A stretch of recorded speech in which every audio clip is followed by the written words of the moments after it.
Praise the lord. మన ప్రభును రక్షకుడైన యేసుక్రీస్తు యొక్క అతి పరిశుద్ధమైన నామంలో ఈ గాడ్ గ్రేస్ అపోస్టలిక్ ఫెలోషిప్ పరిచయం నుండి మీ అందరికీ వందనములు. ఈరోజు దేవుని వాగ్దానం జకర్యా 8వ అధ్యాయం 13వ వచనం.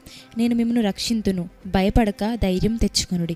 ఈరోజు దేవుడు మనతో ఏం మాట్లాడుతున్నాడంటే కనుక ధైర్యంతో ఉండండి, నేను మిమ్మల్ని రక్షిస్తాను, భయపడకండి అని దేవుడు మనతో సెలవిస్తున్నాడు.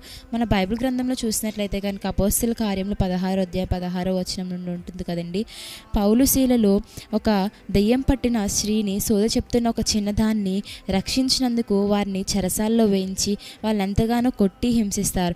అయినా సరే వాళ్ళు చెరసాల్లో ఉన్న శ్రమల పాలైన ఇబ్బందిలో ఉన్న ఆ చెరసాల్లో బాధపడుతున్నా సరే వాళ్ళు ఎంతగానో ధైర్యం తెచ్చుకొని భయపడక దేవుని దగ్గర కీర్తనలు పాడుచు ప్రార్థిస్తూ దేవుని ఆరాధిస్తూ ఉన్నారు కనుక అద్భుతంగా వారి ధైర్యం చూసి దేవుడు వారిని అద్భుతంగా రక్షించాడు. అలాగే మనము కూడా ఈ రోజుల్లో మనం ఎన్నో పరిస్థితుల్లో భయపడుతూ నిరీక్షణ లేక కృంగిపోతూ ఉన్న ప్రతి పరిస్థితిలో మనము ధైర్యం తెచ్చుకుంటూ దేవుని ధైర్యమును కలిగి ఉంటే దేవుడు కూడా మనల్ని అట్టి రీతిగా గొప్పగా మనల్ని రక్షిస్తాడు. అట్టి ధైర్యం ఈ రోజున నీకుందా?